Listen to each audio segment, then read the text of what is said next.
بسم الله الرحمن الرحيم إن هذا القرآن يهدي للتي هي أقوم ويبشر المؤمنين الذين يعملون الصالحات أن لهم أجرا كبيرا صدق الله العظيم وصدق بلغ رسوله النبي الكريم ونحن على ذلك من الشاهدين الحمد لله رب العالمين اللهم صل على محمد وعلى آل محمد إن أريد للإصلاح ما استطعت وما توفيقي إلا بالله عليه توكلت وهو رب العرش العظيم അസ്സലാമു അലൈക്കും വറഹ്മത്തുള്ളാഹി വബറകാതുഹു. പ്രിയപ്പെട്ട കൂട്ടുകാരെ, വിശുദ്ധ ഖുർആനെ കുറിച്ച് നമ്മൾ പങ്കുവയ്ക്കുകയാണ്. നിങ്ങളെല്ലാവരും എല്ലാ ദിവസവും ഈ സമയത്ത് അത് കേൾക്കുമെന്നാണ് നമ്മൾ പ്രതീക്ഷ. ഞാൻ കഴിഞ്ഞ ആഴ്ചയിൽ മസ്കത്തിൽ പോയിരുന്നു. അപ്പം മബേല എന്ന് പറയുന്ന ഒരു സ്ഥലത്ത് ഒരു മദ്രസയുണ്ട്. മദ്രസയിലെ കൂട്ടുകാരെ സന്ദർശിച്ചു. അപ്പോൾ കുറേ കൂട്ടുകാർ പറഞ്ഞു, ഞങ്ങളത് കാണാറുണ്ട്, ഞങ്ങളത് വളരെയധികം ശ്രദ്ധിക്കാറുണ്ട് എന്നൊക്കെ. വളരെ സന്തോഷം തോന്നി. നിങ്ങൾ നിങ്ങളുടെ ഫ്രണ്ട്സിനെ കൂടി ഇത് കേൾപ്പിക്കുവാനും ഇത് ശ്രദ്ധിക്കാൻ പ്രേരിപ്പിക്കുവാനും നിങ്ങൾ ജാഗ്രത പാലിക്കണമെന്ന് ആമുഖമായി പറയാണ്. നമ്മൾ ഖുർആൻ്റെ മുഅ്ജിസത്തിനെക്കുറിച്ച്, ഇതിൻ്റെ അവാജ്യമായ സൗന്ദര്യത്തെക്കുറിച്ച്, ഖുർആൻ നമ്മെ ത്രസിപ്പിക്കുന്ന അറിവിൻ്റെ വലിയ ലോകത്തെക്കുറിച്ചൊക്കെയാണ് നമ്മൾ ചർച്ച ചെയ്തുകൊണ്ടിരിക്കുന്നത്. ഇവിടെ ഞാൻ പാരായണം ചെയ്ത ആയത്ത് സൂറത്ത് ഇസ്രായിലെ 9-ാമത്തെ വചനമാണ്. ഇന്ന ഹാദൽ ഖുർആൻ യഹ്ദി ലില്ലത്തി ഹിയ അഖ്വം. ഈ ഖുർആൻ ചൊവ്വായ മാർഗത്തിലേക്കാണ് നമ്മളെ നയിക്കുന്നത്. ഒരിക്കലും നമ്മൾ വ്യതിചലിക്കില്ല. നിങ്ങളുടെ ഫ്രണ്ട്സ് നിങ്ങളെ വ്യതിചലിപ്പിക്കും, നിങ്ങളുടെ പല ഫിലിംസും നിങ്ങളെ വ്യതിചലിപ്പിക്കും, നിങ്ങൾ വായിച്ചുകൊണ്ടിരിക്കുന്ന പല ബുക്സും നിങ്ങളെ വ്യതിചലിപ്പിക്കും, നിങ്ങൾ കണ്ടുകൊണ്ടിരിക്കുന്ന ഗെയിംസ് നിങ്ങളെ മിസ്ഗൈഡ് ചെയ്യും. ഇങ്ങനെ പലതും നിങ്ങളെ അങ്ങനെയൊക്കെ വ്യതിചലിപ്പിക്കും. പക്ഷെ ഖുർആൻ ഒരിക്കലും നിങ്ങളെ പറ്റിക്കില്ല. ഇന്ന ഹാദൽ ഖുർആൻ യഹ്ദി ലില്ലത്തി ഹിയ അഖ്വം വയുബശ്ശിറുൽ മുഅ്മിനീൻ അല്ലദീന യഅമലൂന സ്വാലിഹാത്ത് അന്ന ലഹും അജ്റൻ കബീറ. ധാരാളം പ്രതിഫലം അല്ലാഹു റബ്ബുൽ ഇസ്സത്ത് ഓഫർ ചെയ്യുന്നുണ്ട്. ഈ ഖുർആൻ അതിനനുസരിച്ചുള്ള ജീവിതത്തിന്, അമലു സ്വാലിഹാത്തിന് വലിയ പ്രതിഫലം നമുക്ക് ഓഫർ ചെയ്യുന്നുണ്ട്. ഈ ഖുർആൻ്റെ ഏറ്റവും വലിയ പ്രത്യേകത, 4 പ്രത്യേകതകളിൽ ഒരു പ്രത്യേകത ഖുർആൻ്റെ നിത്യനൂതനത്വമാണ്. നിത്യനൂതനത്വം എന്ന് പറഞ്ഞാൽ നിങ്ങൾക്കൊരു പാട്ട് എത്ര തവണ കേൾക്കാം. ഒരു പുതിയ ഫിലിം അല്ലെങ്കിൽ പുതിയ സോങ് ഇറങ്ങി, നിങ്ങൾ 1 തവണ കേട്ടു, 2 തവണ കേട്ടു, 5 തവണ കേട്ടു, 10 തവണ കേൾക്കുമ്പോഴേക്കും മടുക്കില്ലേ? വീണ്ടും വീണ്ടും ഇത് കേൾക്കില്ലല്ലോ. നിങ്ങളൊരു പുസ്തകം വായിച്ചു, എഗൈൻ വായിച്ചു, പിന്നെ നിങ്ങൾക്കത് വായിക്കാൻ തോന്നും? ഒരിക്കലും ഇല്ലല്ലോ. പക്ഷേ ഈ ഖുർആൻ എത്ര കാലമായി നമ്മൾ കേൾക്കുന്നു. ഇപ്പോഴും ഫാത്തിഹ കേട്ടാൽ, മക്കയിലും മദീനയിലൊക്കെ പോയിട്ടുള്ള എൻ്റെ ഫ്രണ്ട്സ്, നിങ്ങൾ അവിടുത്തെ ഇമാമിൻ്റെ ഖുർആൻ പാരായണം എത്രയോ നാളായി നമ്മൾ കേൾക്കുന്നതാണ് ഫാത്തിഹ. വീണ്ടും വീണ്ടും നമ്മൾ കേൾക്കാൻ തോന്നുന്നു. ഇത് ഖുർആൻ്റെ ഒരു മാസ്മരികതയാണ്, ഖുർആൻ്റെ നിത്യനൂതനത്വം എന്ന് പറയുന്നത്. 2-ാമത്തെ പ്രത്യേകത അതിൻ്റെ കണ്ടൻ്റാണ്. ഈയിടെ അശ്വമേധം ഫെയിം GS പ്രദീപ് ഉണ്ടല്ലോ, അദ്ദേഹം പറഞ്ഞൊരു കാര്യം, ലോകത്തേറ്റവും ഞാൻ വായിച്ച പുസ്തകങ്ങളിൽ 1-ാം സ്ഥാനം ഏതിനു കൊടുക്കുന്നു ചോദിച്ചാൽ ഞാൻ ഖുർആനാണ് കൊടുക്കുകയെന്ന് അദ്ദേഹം പറഞ്ഞു. അപ്പോൾ അദ്ദേഹം അതിന് പറഞ്ഞൊരു കാര്യം എന്താണെന്ന് വെച്ച് കഴിഞ്ഞാൽ, ഈ പാരിസ്ഥിതികമായ ചർച്ചകളും അങ്ങനെ പരിസ്ഥിതി സംരക്ഷണത്തെക്കുറിച്ചുള്ള അത്തരം പഠനങ്ങളൊക്കെ വരുന്നതിന് എത്രയോ നൂറ്റാണ്ട് മുമ്പ് ഖുർആൻ പരിസ്ഥിതി സംരക്ഷണത്തെക്കുറിച്ച് പറഞ്ഞു എന്നത് എന്നെ അത്ഭുതപ്പെടുത്തി എന്ന് അദ്ദേഹം പറയും. വസ്സമാഅ റഫഅഹ വവളഅ അൽ മീസാൻ അല്ലാ തത്ഗൗ ഫിൽ മീസാൻ. ഈ ഭൂമിക്ക് ഒരു പ്രത്യേക ബാലൻസ് ഞാൻ വെച്ചിട്ടുണ്ട്. മലകളും കുന്നുകളും കുളങ്ങളും തടാകങ്ങളും പുൽമേടുകളും മരുപ്പറമ്പുകളും വ്യത്യസ്തങ്ങളായ രീതികൾ വെച്ചിട്ടുണ്ട്. അല്ലാ തത്ഗൗ ഫിൽ മീസാൻ. ഈ ബാലൻസ് നിങ്ങൾ തകർക്കാൻ പാടില്ല. ഒരു മനോഹരമായൊരു ബാലൻസിലൂടെയാണ് ഈ പ്രകൃതി മുന്നോട്ട് പോയിക്കൊണ്ടിരിക്കുന്നത്. അതിനെ നിങ്ങൾ തകർക്കരുത്. ലഹറൽ ഫസാദു ഫിൽ ബർരി വൽ ബഹർ ബിമാ കസബത് ഐദിൻ നാസ്. മനുഷ്യപ്രവർത്തനങ്ങളുടെ ഫലമാണ് കടൽ നശിച്ചത്, കര നശിച്ചത്. എല്ലാം മനുഷ്യൻ്റെ കരങ്ങളുടെ ഫലമാണ്, കരങ്ങളുടെ പ്രവർത്തനത്തിൻ്റെ ഫലമാണ് എന്ന് ഖുർആൻ പറയുന്നുണ്ട്. വലാ തുഫ്സിദൂ ഫിൽ അർള് ബഅദ ഇസ്ലാഹിഹ. ഈ ഭൂമിയെ മനോഹരമായി ഞാൻ സംവിധാനിച്ചതിനു ശേഷം നിങ്ങളതിനെ നശിപ്പിക്കരുത് എന്ന് അല്ലാഹു റബ്ബുൽ ഇസ്സത്ത് പറയുന്നുണ്ട്. വലാ തുഫ്സിദു ഫിൽ അർള്, ഈ ഭൂമിയെ നിങ്ങൾ നശിപ്പിക്കരുത് എന്ന് പറയുന്നു. ഇത് വല്ലാത്ത അത്ഭുതം തന്നെയാണ് ഖുർആൻ്റെ കണ്ടൻറ്റ്. ഇത് മാത്രമല്ല, ഖുർആൻ പങ്കുവയ്ക്കുന്ന അനവധി വിഷയങ്ങളുണ്ട്.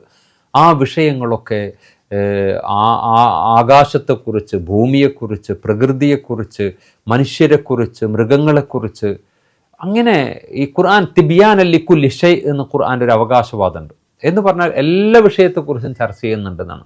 മാ ഫറത്ന ഫിൽ കിതാബി മിൻ ഷൈ, ഈ ഖുർആനിൽ നാം ഒന്നും ഉപേക്ഷിച്ചിട്ടില്ല, പറയാതെ പോയിട്ടില്ല എന്നാണ് അല്ലാഹു റബ്ബുൽ ഇസ്സത്ത് പറയുന്നത്. അത്ര മനോഹരമായ, അത്ര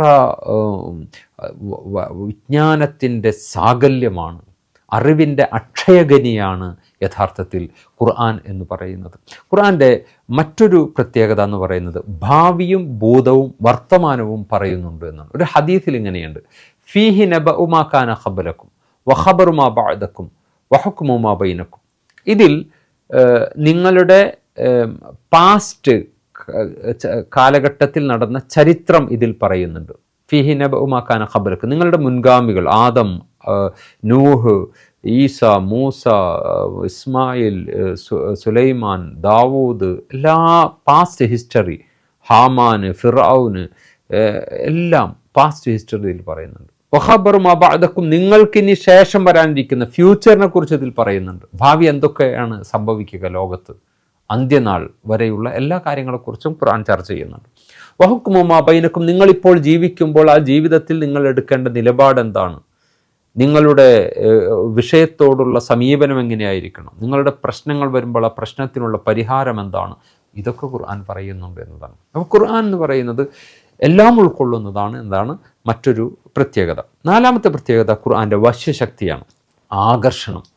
ഞാൻ നേരത്തെ പറഞ്ഞു നിത്യനൂതനത്വം. എന്നും അത് കേൾക്കുമ്പോൾ അറബി സാഹിത്യത്തിൽ അതിനെ വെല്ലുന്ന പുതിയ ഒരു ബുക്കും ലോകത്ത് ഇറങ്ങിയിട്ടില്ല. അറബി സാഹിത്യത്തിൽ ഇതിനെ വെല്ലുന്ന പുതിയൊരു കവിതയും ലോകത്ത് അതിനുശേഷം വന്നിട്ടില്ല. അറബി സാഹിത്യത്തിൽ ഖുർആനേക്കാൾ മികച്ച മറ്റൊരു കൃതിയും ലോകത്ത് വന്നിട്ടില്ല എന്നുള്ളതാണ്.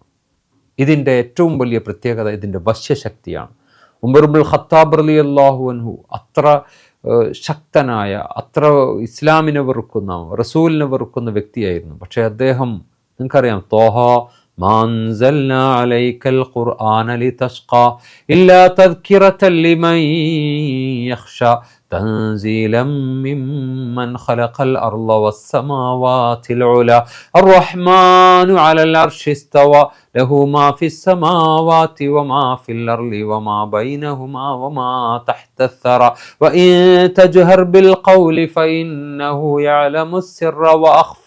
ഈ ആയത്തുകൾ കേട്ടപ്പോൾ ഉമർ റളിയല്ലാഹു അൻഹു തരളിതനായി, ദുർബലനായി, ആ ശക്തിയൊക്കെ ചോർന്നുപോയി. പ്രവാചകന്റെ മുന്നിൽ ഒരു കൊച്ചുകുട്ടിയെപ്പോലെ വന്നു നിന്നുകൊണ്ട്, ഞാൻ പ്രവാചകരെ അങ്ങയിൽ വിശ്വസിക്കാൻ വന്നതാണ്, അങ്ങയെ ഉപദ്രവിക്കാൻ വന്നതല്ല, എന്നെ അനുയായിയായി സ്വീകരിച്ചാലും എന്ന് പറയുന്ന അർത്ഥത്തിലേക്ക് ഉമർ ഇബ്നുൽ ഖത്താബ് റളിയല്ലാഹു അൻഹു മാറി എന്നത് ചരിത്രത്തിലെ വലിയ ഒരു അത്ഭുതമാണ്. ഈ ഖുർആൻ ഉണ്ടാക്കിയ ഏറ്റവും വലിയ വിപ്ലവം എന്ന് പറയുന്നത് ഇങ്ങനെ കഠിന ഹൃദയരെ തരളിതരാക്കി മാറ്റി. ഊശ്വരഭൂമി, അവരുടെ മനസ്സ് ഊശ്വരമായിരുന്നു. ആ ഊശ്വരമായ അവരുടെ മാനസങ്ങളെ മുഴുവൻ പൂർണ്ണമായും അവരുടെ ഉള്ളിലെ ആ ഒരു കാടത്തത്തെ മാറ്റി അവിടെ പച്ചപ്പ്, ഹരിതഭംഗി കൊണ്ടുവന്നു. ശാദ്വലതീരമാക്കി അവരുടെ മാനസങ്ങളെ മാറ്റി എന്നതാണ്. അബൂ സുഫിയാൻ, അബൂജഹൽ, അഖ്നസ്, ഇവർ 3 പേരും പ്രവാചകന്റെ ശത്രുക്കളായിരുന്നു. ഖുർആൻ പാരായണം പക്ഷേ ഇവരെ വല്ലാതെ ആകർഷിച്ചു. രാത്രി റസൂലുള്ളാഹി സ്വല്ലല്ലാഹു അലൈഹി വസല്ലം ഖുർആൻ പാരായണം ചെയ്യുന്ന ഇവർ ഒളിഞ്ഞു കേൾക്കുമായിരുന്നു. അങ്ങനെ ചിലപ്പോൾ കേട്ട് അന്തരീക്ഷത്തിലെ ഇരുട്ട് മാറുകയും വെളിച്ചം പരക്കുകയും ചെയ്യുന്ന അവസ്ഥ ഉണ്ടായി. അങ്ങനെ പരസ്പരം ഇവർ കണ്ടു, ജാള്യത കൊണ്ട് തല താഴ്ത്തി. 3 പേരും പ്രതിജ്ഞ ചെയ്തു, നാം അനുയായികളെ ഇത് തടയണമെന്ന് പറയുന്നവരാണ്, എന്നിട്ട് നമ്മൾ തന്നെ ഇത് കേൾക്കുന്നു എന്നത് അപകടമാണ്, അതുകൊണ്ട് മേലിൽ ഇത് ആവർത്തിക്കരുതെന്ന്. എല്ലാവരും പിരിഞ്ഞു പോയി. പിറ്റേ ദിവസവും ഇവർ വന്നു. അങ്ങനെ അബൂ സുഫിയാൻ, അബൂജഹൽ പരസ്പരം കണ്ടു. അപ്പോൾ അബൂജഹൽ പറയുന്നൊരു കാര്യമുണ്ട്. അയാൾ പറയണെന്താണെന്ന് വെച്ച് കഴിഞ്ഞാൽ, ഞാൻ രാത്രി ഉറങ്ങും, എന്നിട്ട് അബൂ സുഫിയാൻ്റെ വർത്തമാനം, അബൂജഹൽ അബൂ സുഫിയാൻ പറയണം, ഞാൻ ദൃഢനിശ്ചയം ചെയ്തു ഇനി പോവില്ല എന്ന്. പക്ഷേ രാത്രിയായപ്പോൾ എൻ്റെ കാലുകളുടെ നിയന്ത്രണം എനിക്ക് നഷ്ടപ്പെട്ടു. ഞാൻ അറിയാതെ ഇറങ്ങി നടന്നു. ഏതോ ഒരു അദൃശ്യ ശക്തിക്ക് ഞാൻ അടിപ്പെട്ടതുപോലെ യാന്ത്രികമായി ഇവിടെ എത്തിയതാണെന്ന് അബൂ സുഫിയാൻ. പിന്നീട് അദ്ദേഹം മുഹമ്മദ് സല്ലല്ലാഹു അലൈഹി വസല്ലമയുടെ അനുയായിയാവുന്ന മനോഹരമായ കാഴ്ച നമ്മൾ കാണുന്നുണ്ട്. ഇങ്ങനെ അനവധി മനുഷ്യരെ, അറബികളെ അനറബികളെ ആകർഷിച്ച മനോഹരമായൊരു ഗ്രന്ഥത്തിൻ്റെ പേരാണ് ഖുർആൻ എന്ന് പറയുന്നത്. ഖുർആൻ്റെ വശ്യശക്തിയാണ്. ഇനി ഖുർആൻ ഉണ്ടാക്കിയ ഏറ്റവും വലിയ വിപ്ലവം എന്ന് പറയുന്നത്, ഒട്ടകത്തിൻ്റെ മൂക്ക് കയർ മാത്രം പിടിച്ചിരുന്ന ഒരു ജനതയുണ്ടായിരുന്നു. അവർ പ്രാകൃതമായ ജീവിതമായിരുന്നു അവരുടേത്. ആ ജനതയെ ലോകത്തിൻ്റെ നെറുകയിലെത്തിച്ചു എന്നതാണ്. മഹാത്മജി പറഞ്ഞല്ലോ, ഞാൻ ആഗ്രഹിക്കുന്നത് ഉമറിൻ്റെ ഭരണമാണെന്ന്. അത്രമേൽ ലോകം മുഴുവൻ ഞെട്ടിപ്പിക്കുന്ന അർത്ഥത്തിലുള്ള ശക്തരായ ഭരണാധികാരികളെ, ബുദ്ധിജീവികളെ ഈ വേദഗ്രന്ഥം വളർത്തിക്കൊണ്ടുവന്നു എന്നതാണ് ഖുർആൻ ഉണ്ടാക്കിയ ഏറ്റവും വലിയ വിപ്ലവം. ലോകത്ത് പല വിധത്തിലുള്ള വിപ്ലവങ്ങൾ ഉണ്ടാക്കുക എന്നതിന് ഖുർആൻ സാക്ഷിയായിട്ടുണ്ട്. അപ്പം എന്നെയും നിങ്ങളെയും സംബന്ധിച്ചിടത്തോളം ഈ ഖുർആനെ പഠിക്കുകയും ഈ ഖുർആൻ്റെ സംസ്കാരം, ഈ ഖുർആൻ നമുക്ക് പഠിപ്പിച്ചു തരുന്ന വലിയ അറിവിൻ്റെ അക്ഷയഖനി, അത് ജീവിതത്തിൽ പകർത്താൻ നമുക്ക് സാധിക്കണം. ജീവിതത്തിൽ നമുക്ക് എന്തെങ്കിലുമൊക്കെ ചെയ്യാൻ കഴിയണം.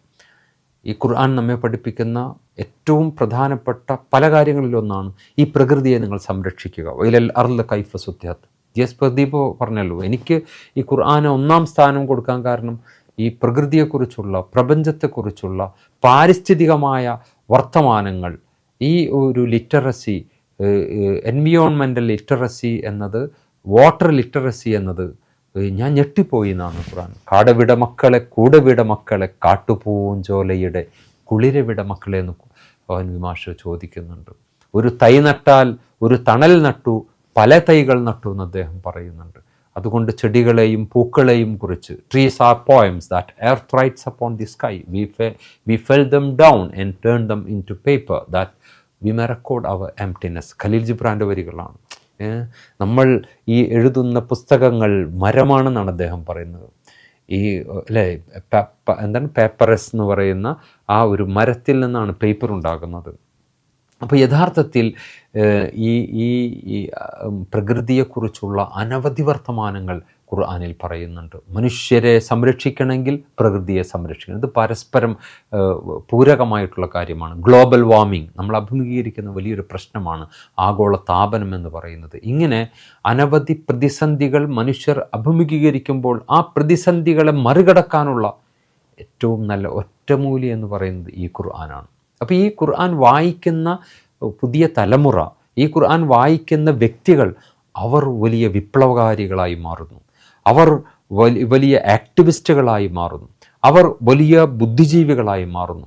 അവർ സമൂഹത്തിലെ രക്ഷകരായി, പ്രകൃതിയുടെ സംരക്ഷകർ, മനുഷ്യരുടെ സംരക്ഷകർ, അധർമ്മകാരികൾക്കെതിരെ പടനയിക്കുന്ന ലീഡേഴ്സൊക്കെയായി മാറുന്നു എന്നതാണ് ഖുർആൻ്റെ പ്രത്യേകത. ആ ഖുർആൻ വാർത്തെടുത്ത അത്ഭുതകരമായ സൃഷ്ടികളാണ് യഥാർത്ഥത്തിൽ സ്വഹാബാക്കൾ എന്ന് പറയുന്നത്. ആ അർത്ഥത്തിലേക്ക് വളരാൻ അവരെ പ്രേരിപ്പിച്ചത് ഖുർആനാണെങ്കിൽ ആ ഖുർആൻ നമ്മൾ വായിച്ചാൽ നമ്മളും അവരെ പോലെ ആ തലത്തിലേക്ക് ഉയരും. പടച്ചവൻ നമ്മെ ആ അർത്ഥത്തിൽ ഉയർത്തുമാറാകട്ടെ. ഖുർആൻ്റെ യഥാർത്ഥ വിശ്വാസികൾ നമ്മെ ഉൾപ്പെടുത്തി അനുഗ്രഹിക്കുമാറാകട്ടെ. അസ്സലാമു അലൈക്കും വറഹ്മത്തുള്ളാഹി വബറകാതുഹു.